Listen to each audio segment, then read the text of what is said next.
Ó, eu vou trazer agora também uma outra questão que está gerando uma tensão, mas aí tem a ver com o governo federal e gera uma tensão entre as duas casas também, porque o Senado acabou adiando aquela votação dos vetos presidenciais. E a Câmara não queria muito isso, porque a gente viu o presidente da Câmara, Arthur Lira, falando que ele achava importante que essa sessão acontecesse. Isso fez com que a relação também entre o presidente do Senado e o presidente da Câmara ficasse meio tensionada. Vocês acham que isso pode alterar ainda mais esse molho que envolve governo federal, decisões divergentes e possíveis derrubadas de vetos presidenciais, Gustavo Segré? Eu acredito que pode acontecer que o senador agora diga, não, vamos colocar na pauta assim, porque agora que você mexeu no vespeiro, agora, eu tentei te mostrar que o caminho era da conciliação. Agora você está entrando numa questão de imposição. Então, tá bom. Então, vamos nesse caminho de imposição. Eu faço um paralelismo, Evandro, entre a diferença quando no setor privado você tem que resolver. Se resolve por mediação ou resolve por arbitragem. E quando você resolve pela mediação, é buscar uma solução independente de quem está certo ou está errado. Quando você vai através da arbitragem, a determinação é de alguém que deveria entender do assunto e que fala, o Evandro está certo, o Segré está errado. E não tem apelação. É essa instância, quando a gente aceita a arbitragem, não tem uma instância judicial. Eu não estou de acordo com o que foi determinado na arbitragem, então vou apelar na justiça. Não. No contrato estabelece que se for por arbitragem, o que determina o árbitro é ponto pacífico, não tem instância judicial. E essa instância agora está mostrando que o governo foi por uma imposição na arbitragem, não deixou a outra parte escolher se estava de acordo ou não. Então, muito provavelmente hoje o Senado reveja essa posição e Arthur Lira tenha a condição de empurrar mais rápido essa questão dos vetos. Você acha que pode ter um revés no Senado também, hein, Piperno, diante do que está acontecendo hoje em relação à desoneração da folha de pagamento? Eu acho que pode haver um movimento de retaliação, sim. O presidente Rodrigo Pacheco está furioso, né? Ele, nesse estilo bastante, às vezes até fleumático, né? Sempre muito calmo, né? Um estilo, ele é, enfim, um gentleman, mas a gente vê o ministro com a faca nos dentes agora. É óbvio que ele está muito incomodado, porque ele negociou, ele conversou, ele é um dos grandes interlocutores que o governo tem no parlamento.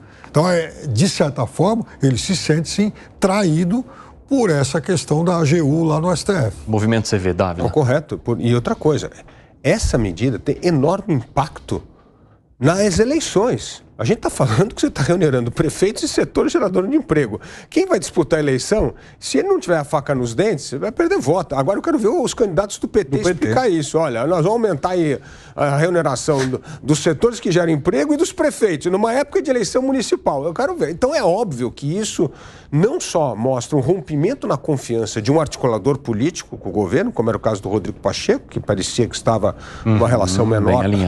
Com o Palácio do Planalto, mas a gravidade que isso tem no impacto das eleições municipais. Então, assim, é óbvio que virá retaliação, sim.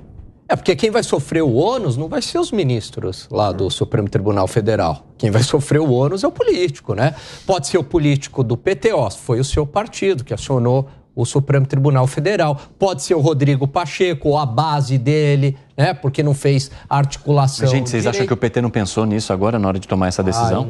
O único foco é ter dinheiro para gastar. Exatamente. A única obsessão desse governo é colocar dinheiro no caixa e faz qualquer negócio. Qualquer coisa. Dinheiro no caixa. E é possível, não sei, se eu fosse Rodrigo Pacheco, eu não sou, está confirmada o jantar com o presidente? Não, tô com gripe. Vamos deixar mais para frente, porque isso é uma maneira de dizer, não é esse o caminho, você está errando no caminho, é para tentar conciliar, você está impondo, não é esse o caminho. Então não me chamaria a atenção que o jantar ou a reunião, teoricamente, da semana que vem entre o presidente do Senado, Rodrigo Pacheco, e o presidente da República não seja feita. E esse é o projeto. Porque quando o Dávila trouxe aqui o exemplo do governo Temer, além da capacidade de articulação política, né? O Padilha tinha até a planilha, né? O planilhão lá, enfim, até além dessa capacidade, você tinha um projeto econômico. Então, quando você tem um projeto econômico, você apresenta, olha, né, na negociação eu estou querendo por conta disso. Nesse governo, você está indo negociar sem projeto. Qual que é o projeto? É pontual. É algo assim, eu quero um aumento do imposto ali. eu quero mais gasto ali. Aí qual que é a contrapartida do Congresso? Tudo bem, eu quero mais emenda aqui. E a gente fica nessa coisinha pequena, né, de varejinho, e não avança. Que foi, Piperno? Não, mas não é só isso, não. Enfim, o projeto, em certo sentido, ele é muito claro. Ele, qual é o projeto de país? Uma das a agenda, veja, não existe nenhum governo em todos esses últimos, por exemplo, que em um ano apenas tenha tirado tanta gente da linha de miséria, tem aumentado tanto a renda. Isso, tem aumentado, é que a popularidade do Mas isso é uma outra coisa. Isso é uma outra coisa. Não, vamos lá. Dado matemático. Tirar a pessoa da linha de miséria é como se isso não conta. É um processo contínuo. É assim que a direita interpreta as coisas. Ou seja, aumentou em mais de 11% a renda das famílias, um salto que é o maior desde 1995, como se isso não fosse nada, fosse uma coisa banal. A grande redução do desemprego se deu nos últimos anos. Aí você... É a mesma coisa, Piperno. Em um ano, me responda, eu quero que a nossa audiência me responda se em um único ano houve, na história do Brasil, um salto tão grande na renda média das famílias. O Piperno faz a seguinte em 1995 comparação. Pra cá, desemprego lá, 14,9%. Aí cai lá para 7,9%. Isso é uma outra não. Aí cai para 7,9%. Isso é uma outra coisa. Não, peraí, que recuperou a renda. Aí o governo herdou isso. Aí de 7,9% para 7,7%, deu uma pequena reduzida. Só que você foi beneficiado por todo o período. Você está falando do desemprego, ele está falando. Não, mas a recuperação da renda tem a ver com a queda do desemprego. Tem a ver com o aumento real de salário mínimo. E a inflação... Aumento real de salário mínimo. E isso tem a ver o aumento real de salário mínimo e com um ambiente de inflação controlado. Porque se a inflação está subindo mais o salário mínimo, não teria aumento real. Mas qual é agora o critério para se elevar o salário mínimo? Virou lei, ou seja, inflação mais aumento do PIB de 2 anos atrás. Ou seja, por consequência, vai ter aumento real para sempre até que se revogue a lei. Eu só quero saber esse dinheiro para sempre, esse orçamento infinito para sempre. Então vamos lá. Porque se riqueza fosse criada Então vamos lá. Então, o grande desafio é garantir a sustentabilidade disso. Porém, até agora isso aconteceu. Aconteceu a sustentabilidade das contas públicas? Eu estou dizendo que o aumento, a elevação da renda média, elevação, por exemplo, a diminuição das pessoas na linha de miséria. Esse salto em um ano e pouco foi estrondoso. Como se isso não fosse nada. Eu acho que o eleitor está em outro país, o cidadão está assistindo outro canal, outra emissora. Não estou me referindo à nossa emissora Brasil.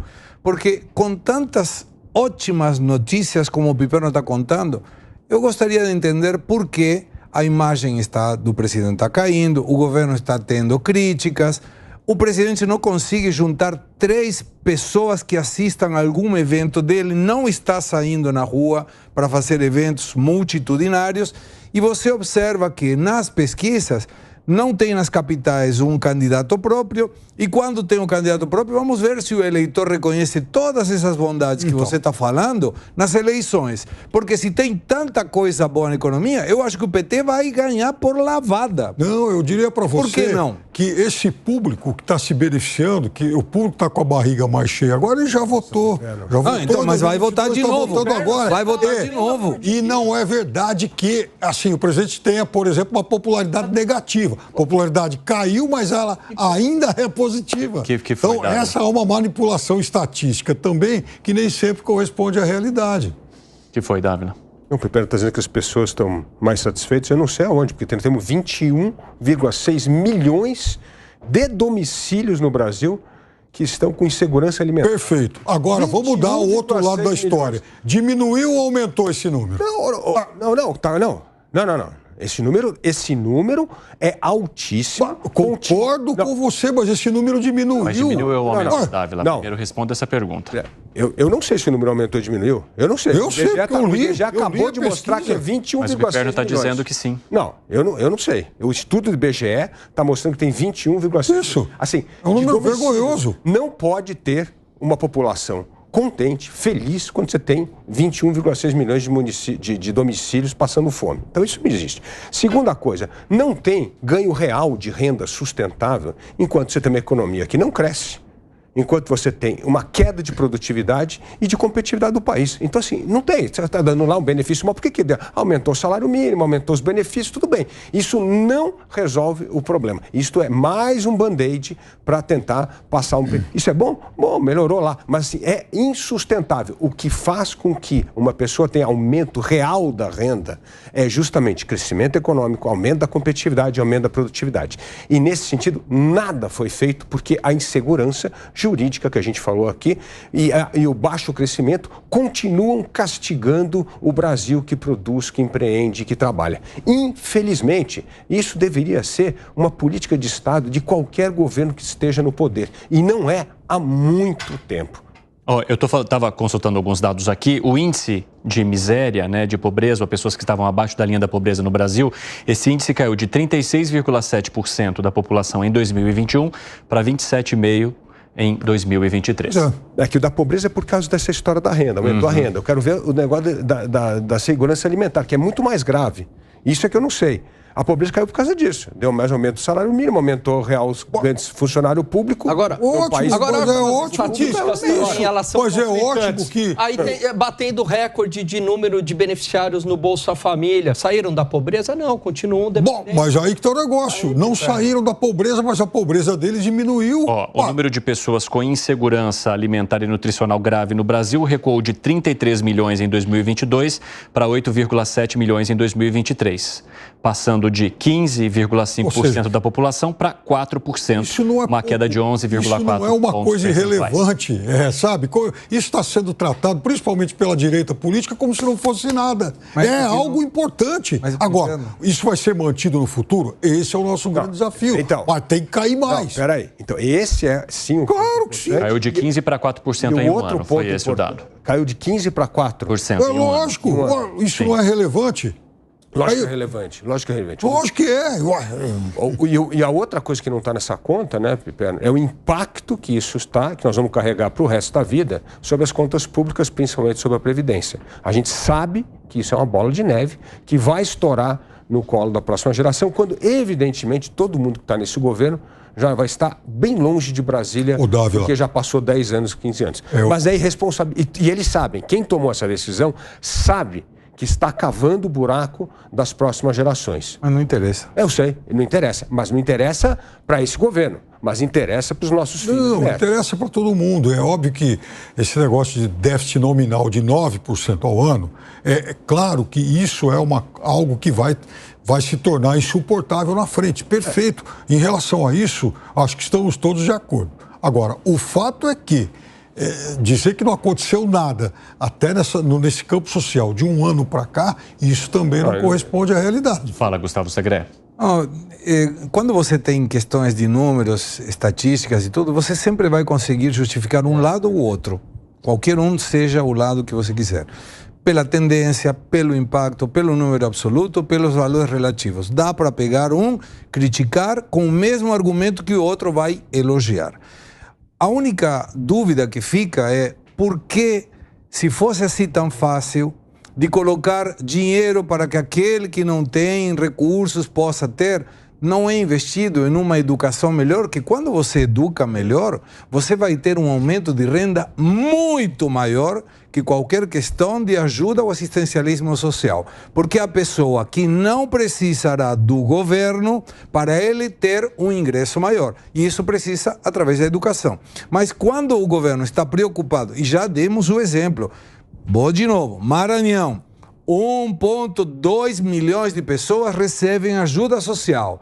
300 mil pessoas são CLT e 300 mil pessoas trabalham para o Estado, não necessariamente vinculado com CLT. Me explica como a ajuda social, nesse caso, está sendo boa para melhorar a vida das pessoas. Não ajuda. É um assistencialismo barato, que a única coisa que gera é que a pessoa que é pobre continue sendo pobre. Porque quando eu te garanto, te mostro que se você continuar sendo pobre, mas me votando, eu vou te dar uma ajudinha, vai me votar. É a única explicação. Como alguém que é pobre, que está sem saneamento, que está com muitos padecimentos sociais, continua insistindo na mesma fórmula, só pelo assistencialismo barato.